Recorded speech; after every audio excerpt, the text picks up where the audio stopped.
Hey everybody, welcome to the next video on calculating our non-perishable requirements or ingredients. So we have a couple of different ways when we do this. First one is a periodic inventory. So basically we count inventory we count inventory only at regular intervals, weekly, bi-weekly, or monthly, right? And then we place our orders based on that. There's also a perpetual inventory system where we constantly keep a database of what's in our inventory, so we don't have to physically go count it. So usually this is controlled by a purchaser, and they'll issue products out of that storeroom so that they have a perpetual inventory value for that main storeroom. Now you may have a combination of these two systems. In larger kitchens, you may have a controlled storeroom that has a perpetual inventory, and then the rest of your inventory that's scattered throughout the kitchen would be done through a periodic inventory system, right?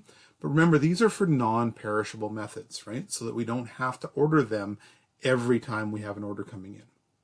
So the first one we're going to look at is the periodic inventory purchasing system. Just like our perishables, we're going to forecast the ingredients that we needed. Non-perishables are usually stable across order periods with adjustment made for holidays, etc. You know, different shifts in business, right? But case of canned tomatoes is going to last more than 3 days, right? So we can order those, some non-perishable ingredients, we can order them monthly. So then we can minimize our order sizes and the amount of time that we have to put stuff away. We'll have one large order, maybe at the beginning of the month, of perishable items, as long as we have storeroom space for it, right? So for each ingredient, we're going to also determine a safety net quantity or percentage to protect against some of these shifts, because if we're not ordering this for a longer period of time, we have less time to adjust our inventory quantities, right? So we're going to give ourselves a bit of a cushion, right, to make sure that we aren't going to run out of product, right? With the periodic system, we're going to conduct a physical inventory on the regular schedule, which is done just before the order is placed. So if we have an order coming in on Wednesday and we have to place the order by Tuesday, we're going to do that physical inventory on Tuesday to know what we have on hand to help us determine what we need to order for Wednesday, right? And pretty straightforward formula for this one. Quantity to order for each of the ingredients. We're going to figure that out just by the same way we use our recipes from our periodic or from our perishable ingredients, right? And then we're going to subtract the quantity currently in inventory, and then we're going to add a bit of a safety net, a just-in-case scenario, right? So we've got an example here. So a restaurant orders non-perishables every 2 weeks. We use 22 pounds of penne pasta weekly, and management wants a 10-pound safety net in inventory at the end of each month. Currently, we have 12 pounds of pasta in inventory. So pretty straightforward for this one. We're going to figure out what our ingredient is needed for the next 2 weeks. So if we're using 22 pounds of penne per week, and it's 2 weeks, our ingredient needed is 22 times 2, which is going to be 44 pounds that we need to cover our next 2 weeks, right? The next thing we're going to need to know is our order quantity, right? So if we have 44 pounds needed, let's change colors. We need 44 pounds, and we currently have 12 pounds in inventory. We can subtract that 12 to give us, and then, I forgot about our safety net. And then we can add 10 for our safety net, which means we're going to need 42, right?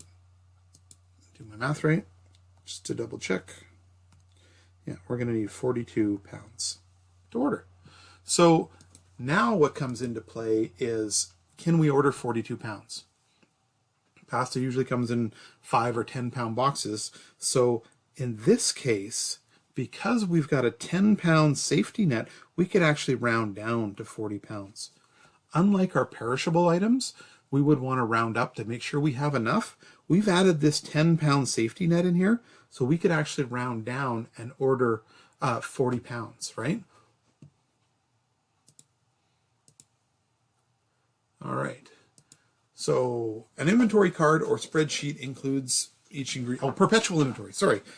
off track here. So perpetual inventory, this is a system where we know how much is in our inventory at any point in time, right? We know using a computer system or a card system that we ordered 10 pounds, we've issued 5 pounds, so we should still have 5 pounds in our storeroom, for example, right? But in order to do this, we need to calculate a few things. We need to calculate a par stock, a reorder point, and a reorder quantity. So a par stock is the maximum quantity that we want to have in inventory, right? So the most amount of, say, cans of tomatoes. We only have so big a room for storing this, so we can decide what's our maximum amount that we want in there, right?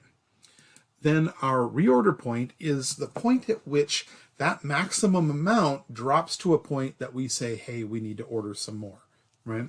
So if we said our par stock was 10 cases of tomatoes, and we determined based on our usage, which I'm going to show you how to figure out here in a minute, we can figure out that once that 10 cases of tomatoes drops to 3 cases, that will trigger us that we need to order some more, right? And then obviously we're going to need to know how much to order or a reorder quantity, okay? So the first thing to order, we're going to just place the order for an ingredient of the order quantity when it reaches that reorder point, right? So I mentioned that already. In determining the par stock value, it must be high enough to get through an order period, but low enough to fit in our storeroom and not tie up excess money. Remember, your storeroom is sort of like a bank. So if you spend all this money stocking it and you're not using it, you've got money just sitting there, right? So you want to be efficient in using that inventory. And next chapter, we're going to talk about inventory turnover and how we know if we've got the right levels on our inventory. But for this, we've got a par stock that's going to be big enough to get through an order period, but small enough that it's not going to tie up too much money, and it's actually going to fit in our storage room. So calculating reorder point.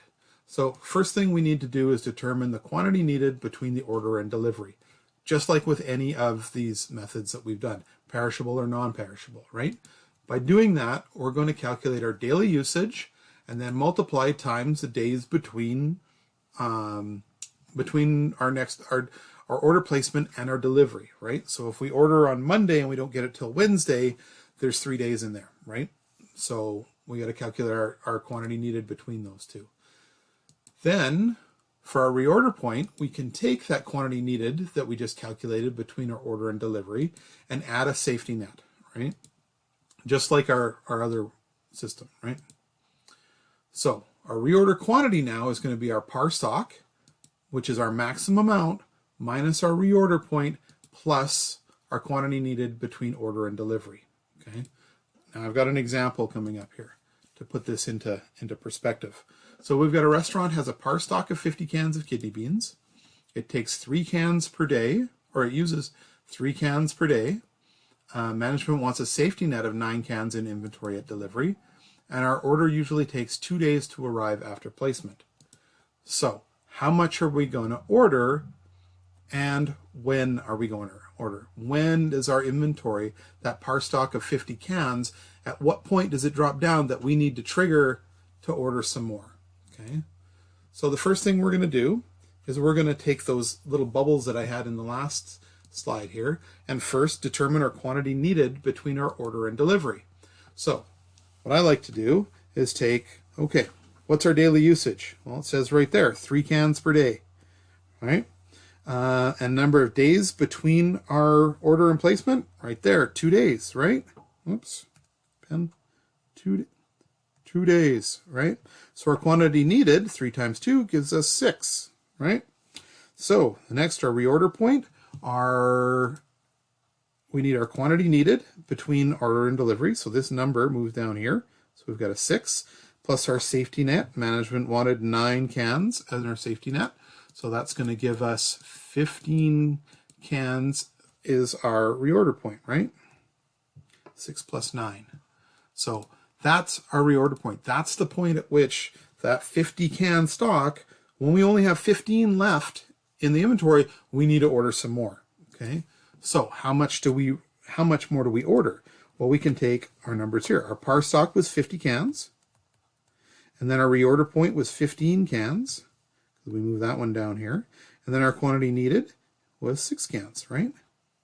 So now our quantity order is going to be 15 cans minus our 15 cans plus our 6 cans, which is going to give us 41 cans for our reorder quantity. So what does this mean? This means when our inventory of 50 cans drops to 15, we're going to order 41 more to get back up to that 50 can par stock. So when pack size doesn't match, again, we're going to round down, right? So if pack size said we can only forward order 40 cans, like if it was cases of 10 cans, let's say. So if I ordered 4 cases, I would get 40 cans. We're going to order that smaller amount, right? Because we're going to be around that 50, but we're still within that safety net, right?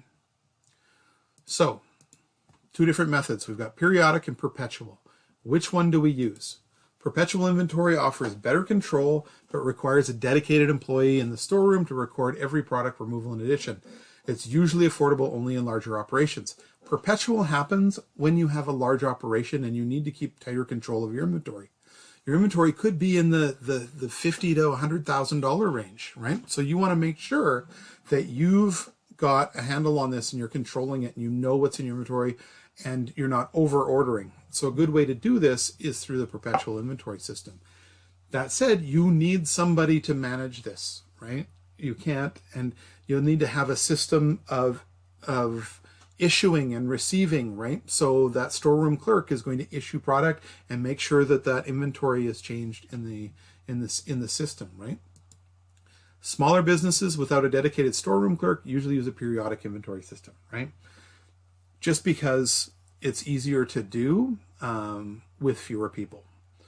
The perpetual inventory system, you have greater control, but it costs you, right? So there's a financial burden to that. So which method is used is dependent on your operation, and sometimes they use both, like I mentioned before, right? I've worked in resorts where we had a perpetual system in our main storeroom that issued product out to the 5 different restaurants we had at the resort. But in those specific resorts, to determine what product we needed or what we needed to order, we did a periodic inventory to know, oh, okay, we've got 10 pounds of penne pasta, but we need 20.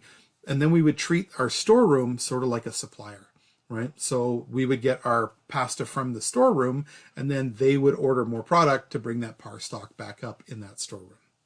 Okay. So that's it for this one. Next video, we're going to talk about make-buy analysis, and that's all about determining whether we're going to make a product or we're going to buy that product already pre-made.